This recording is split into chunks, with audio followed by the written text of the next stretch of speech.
7 सीटों पर उपचुनाव को लेकर कांग्रेस का आज मंथन होना है। सुबह 11 बजे पीसीसी वॉर रूम में प्रभारी सुखजिंदर सिंह रंधावा बैठक लेंगे। सातों विधानसभा क्षेत्रों के प्रमुख नेताओं को बैठक में बुलाया गया है। विधायक, सांसद, जिलाध्यक्ष सहित अन्य प्रमुख नेता इस बैठक में मौजूद रहेंगे। पीसीसी चीफ गोविंद सिंह डोटासरा भी बैठक में मौजूद होंगे। झुंझुनू, दौसा, देवली, उनियारा, खींसर, सलूंबर, 84 और रामगढ़ विधानसभा क्षेत्रों की एक मीटिंग होगी। संगठन द्वारा किए जा रहे कार्यों का फीडबैक लिया जाएगा। उपचुनाव की रणनीति तैयार कर महत्वपूर्ण निर्देश प्रदान किए जाएंगे। उम्मीदवारों के मामले में भी फीडबैक लिया जाएगा प्रभारी रंधावा द्वारा। और ऐसे में जो लोकसभा चुनावों के मद्देनजर रिजल्ट आए हैं उसे देखते हुए स्ट्रैटेजी को एक नया रूप देने की कोशिश की जाएगी। तो 11 बजे पीसीसी वॉर रूम में तमाम दिग्गजों का जुटना शुरू हो जाएगा। कांग्रेस के दिग्गजों की हम बात कर रहे हैं क्योंकि आज मंथन होना है। और हमारे एसोसिएट एडिटर नरेश शर्मा हमारे साथ जुड़ चुके हैं। सीधा रुख उन्हीं का करेंगे, ज्यादा जानकारी लेंगे। नरेश जी, क्योंकि 7 सीटों पर उपचुनाव और उसे लेकर हालांकि चाहे हम सत्ता पक्ष की बात करें या फिर विपक्ष में बैठी कांग्रेस की बात करें, लगातार स्ट्रैटेजी बनाने में जुटी हुई है, लेकिन कांग्रेस बेहद उत्साहित है लोकसभा चुनावों के बाद। तो आज जो मंथन होगा, कौन कौन से ऐसे पॉइंट्स हैं जिस पर ज्यादा ध्यान देने की जरूरत होगी कांग्रेस को?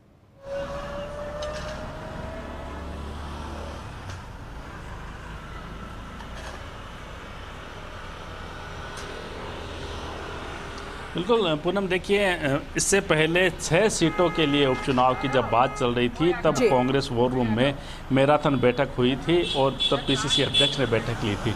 लेकिन अब एक सीट और जुड़ गई है, रामगढ़, यानी अब 7 सीट हो गई है। और जब 7 सीट आए तो खुद जो प्रभारी है सुखजिंदर रंधावा वो जयपुर पहुंचे हैं।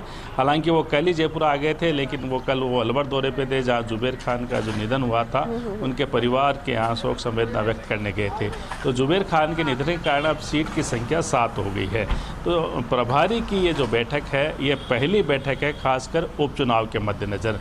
तमाम जो 7 सीटें हैं उन सीटों के जो कांग्रेस के प्रमुख नेता है, प्रमुख नेताओं की अगर हम बात कर लें कि अगर उस क्षेत्र के कोई लोकसभा के सदस्य हैं या लोकसभा के प्रत्याशी हैं, विधायक जो पहले रहे हैं, विधायक के जो प्रत्याशी रहे हैं, और इसके अलावा जो जिला अध्यक्ष है और जो वरिष्ठ कांग्रेसी नेता है उनके साथ सुखजिंदर रंधावा है वो बैठक करेंगे।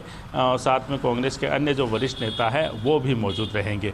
यहाँ पे जो इस बैठक का जो एजेंडा है वो खासकर यही है कि एक तो यहाँ उन 7 विधानसभा क्षेत्रों में संगठन की स्थिति क्या है, संगठन में अगर कोई कमी खामी है तो उसको कैसे दुरुस्त किया जाए, साथ में कहीं कोई नियुक्ति होनी है तो जल्द ही नियुक्ति कैसे दी जाए। इसके अलावा कांग्रेस का जो प्रचार का तरीका है वो क्या होना चाहिए, वहाँ पे जो बूथ मैनेजमेंट है वो किस तरह का होना चाहिए, और सबसे महत्वपूर्ण जिस पे जो कांग्रेस के नेताओं की नज़र है कि उम्मीदवार कौन होगा। ये जो चुनाव है ये कांग्रेस के लिए ज़्यादा महत्वपूर्ण है, क्योंकि अगर हम 7 सीटों की बात करें तो सिर्फ एक सलूंबर सीट है वो भाजपा के खाते में थी, बाकी जो है वो अन्य पार्टियों खाते में, खासकर कांग्रेस की ज़्यादा सीटें थी। तो ऐसे में कांग्रेस के सामने चुनौती ये है कि अपनी सीटों को बरकरार रखना, चाहे दौसा हो, चाहे झुंझुनू की बात करें, इसके अलावा अगर रामगढ़ की बात करें, वो सीटें हैं जहां कांग्रेस के लिए सबसे ज़्यादा चुनौती है कि वो अपनी सीट को कैसे बरकरार रखती है। देवली, उनियारा की हम बात करें।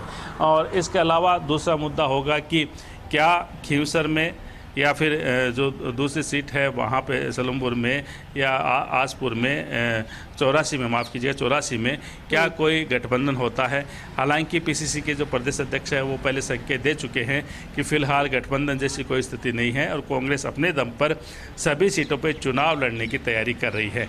लेकिन चूँकि गठबंधन का जो फैसला है वो आलाकमान को करना है, तो अभी इसके बारे में भी स्थिति तय होनी है। और माना यह जाता है कि सुखजिंदर रंधावा है वो यहाँ बैठक करने के बाद कांग्रेस के नेताओं से फीडबैक लेने के बाद अपनी रिपोर्ट है आलाकमान को देंगे और बताएंगे कि गठबंधन की जरूरत है या नहीं है, कांग्रेस को क्या अपने स्तर पर ही चुनाव लड़ना है।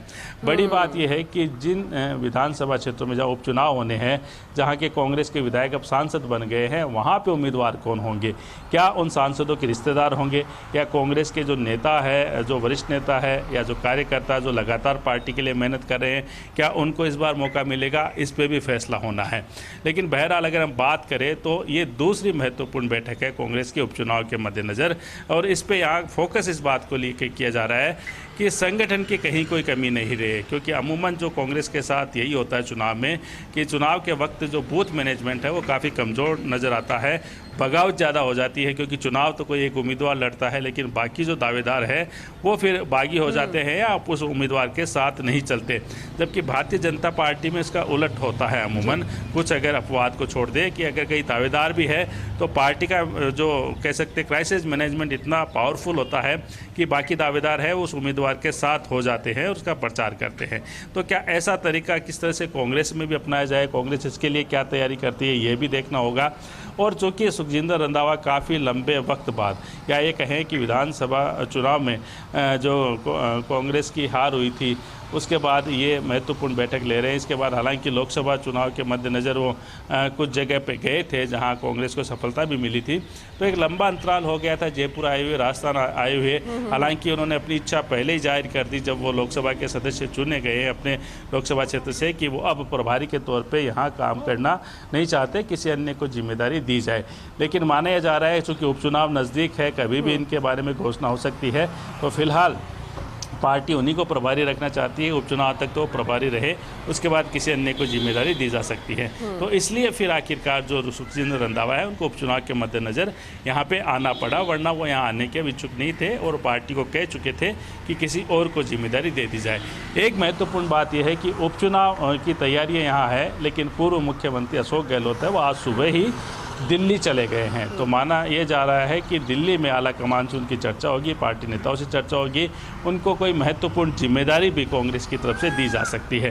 तो जो कह सकते हैं अशोक गहलोत है वो हरियाणा चुनाव में भी सीनियर ऑब्जर्वर है, तो वहाँ पे उनकी जो किस तरह की आगे रणनीति रहेगी उस पर चर्चा करेंगे। लेकिन प्रदेश की अगर हम बात करें तो कांग्रेस जुटी हुई है उपचुनाव की तैयारी के मद्देनज़र। देखिए संगठन अपना काम करेगा, बूथ मैनेजमेंट है उनको संभालने का अपना अलग जिम्मा होगा, लेकिन सबसे महत्वपूर्ण बात यह है कि उम्मीदवार कौन होगा, क्योंकि सब कुछ टिका होगा कांग्रेस उम्मीदवार किस तरह के तय करती है, क्या रिश्तेदारों को ही मैदान में उतारती है। इस बार किसकी मानी जाएगी? पिछली बार भी बड़े आरोप लगे थे इसे लेकर, उम्मीदवार सही नहीं चुने गए और जिसका नाम सामने रखा गया था उसे चुराने गया और इसलिए हार का सामना भी करना पड़ा कई जगहों पर। विधानसभा चुनावों में भी यही हुआ, लोकसभा चुनावों में भी यही हुआ और आपसी फूट भी पड़ती नजर आई। इस बार किसकी मानी जाएगी नरेश जी?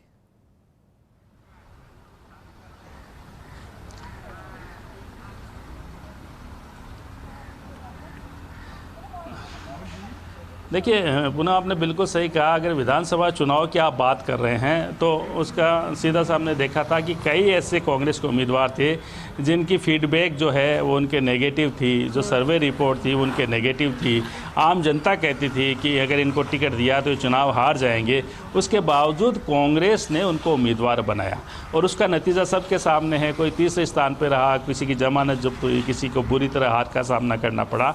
तो ऐसे में अगर सर्वे रिपोर्ट, जनता की रिपोर्ट, जनता का फीडबैक और कांग्रेस के जो कार्यकर्ता जो लगातार काम करते उस क्षेत्र में, संगठन के पदाधिकारी जो लगातार काम करते हैं, उनकी फीडबैक रिपोर्ट को अगर दरकिनार करके उम्मीदवार बनाया जाता है तो परिणाम अच्छे आने की संभावना नहीं होती। परिणाम तभी सुखद आता है किसी भी दल के लिए जब सर्वसम्मति से कोई उम्मीदवार तय किया जाए और खासकर ये कह सकते हैं कि निजी हित को छोड़ा जाए।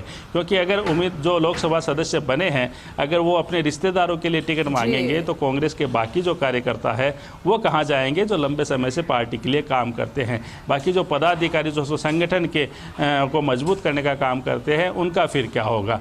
तो बहरहाल यही देखना होगा कि क्या कांग्रेस जिताऊ उम्मीदवार को टिकट देती है या जो कह सकते हैं कि रिश्तेदारों को टिकट देती है, या फिर अपनी चॉइस से कि भाई हारे या जीते हमें ने तो तय कर दिया, हम इसको टिकट देंगे, इसको उम्मीदवार बना देंगे। तो फिर जैसे विधानसभा में चुनाव परिणाम आया था वैसे उपचुनाव में आ जाएगा। तो ऐसे में ये सबसे चुनौतीपूर्ण काम है। जैसे मैंने कहा कि भले यहाँ कहा जा रहा है कि आज की जो बैठक है वो फीडबैक बैठक भी है, वो संगठन को मजबूत करने की बैठक भी है, बूथ को और कैसे जो कह सकते हैं बिल्कुल। और अब इसकी शुरुआत होने वाली है, दिग्गज जुटेंगे, स्ट्रैटेजी बनेगी, मंथन होगा, फिर क्या निचोड़ निकलेगा जानेंगे आपसे। आप लगातार जानकारी लेते रहेंगे नरेश जी, बहुत शुक्रिया इस अपडेट के लिए, विस्तार से जानकारी के लिए।